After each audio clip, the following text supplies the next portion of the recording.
Di sini saya akan memberikan penjelasan mengenai penuntutan secara umum. Penuntutan adalah tindakan hukum yang dilakukan oleh jaksa penuntut umum untuk membawa perkara pidana ke pengadilan dengan permintaan agar terdakwa dipaksa dan diadili oleh hakim sesuai dengan hukum yang berlaku. Dasar hukum dari penuntutan tersendiri adalah pasal 1 angka 7 KUHP Kitab Undang-Undang Hukum Acara Pidana yang berbunyi, penuntutan adalah tindakan penuntut umum untuk melimpahkan perkara pidana ke pengadilan negeri yang berwenang dalam hal dan menurut cara yang diatur dalam undang-undang ini, dengan permintaan supaya diperiksa dan diputus oleh hakim di sidang pengadilan.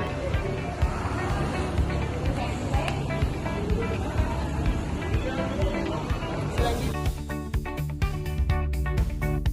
saya akan menjelaskan tentang eksepsi. Eksepsi adalah salah satu istilah yang digunakan dalam proses hukum dan peradilan yang berarti penolakan atau keberatan yang disertai dengan alasan-alasan bahwa dakwaan yang diberikan kepadanya dibuat tidak dengan cara yang benar dan tidak menyangkut hal tentang benar atau tidak benarnya sebuah tindak pidana yang didakwaan. Eksepsi dalam hukum acara pidana, konsep eksepsi diatur dalam pasal 154 KUHP. Pasal ini memberikan hak kepada terdakwa atau penasihat hukum untuk mengajukan keberatan terhadap kewenangan pengadilan atau keabsahan dakwaan.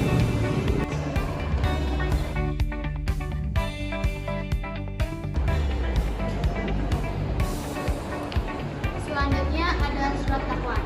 Surat dakwaan adalah dokumen tertulis yang berisi tuduhan resmi terhadap terdakwa atas tindak pidana yang diduga dilakukannya. Dokumen ini disusun oleh jaksa penuntut umum dan digunakan sebagai dasar dalam sidang pengadilan. Dasar hukum surat dakwaan adalah pasal 143 dan pasal 144 Undang-Undang Nomor 8 Tahun 1991 tentang pengacara pidana. Selanjutnya, terdakwa adalah seorang yang telah dituntut dan diadili setelah penyidikan selesai, dan biasanya tahap ini masuk di tahap persidangan. Selanjutnya, saya akan menjelaskan terkait tersangka. Merujuk pada pasal 1 angka 14 Kitab Undang-Undang Hukum Acara Pidana, tersangka adalah seseorang yang karena perbuatan atau keadaannya pada awal pembuktian patut diduga sebagai pelaku tindak pidana. Status tersangka ditetapkan pada tahap penyidikan. Dan dalam tahap penyidikan, untuk penetapan tersangka harus minimal memiliki 2 bukti yang kuat. Berikutnya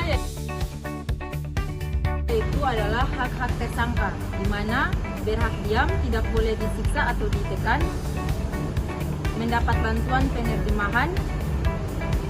Berikutnya yaitu hak terdakwa, dapat membela diri secara langsung atau melalui pengacara, menghadirkan saksi atau ahli, memberi saksi dan bukti dari jaksa, memperoleh sidang yang terbuka dan adil, mengajukan upaya hukum lanjut, mendapatkan penerjemahan. Hak terdakwa sebagai anak di bawah umur. Hak terdakwa yang masih berstatus anak di bawah umur diatur secara khusus dalam sistem peradilan pidana anak di Indonesia.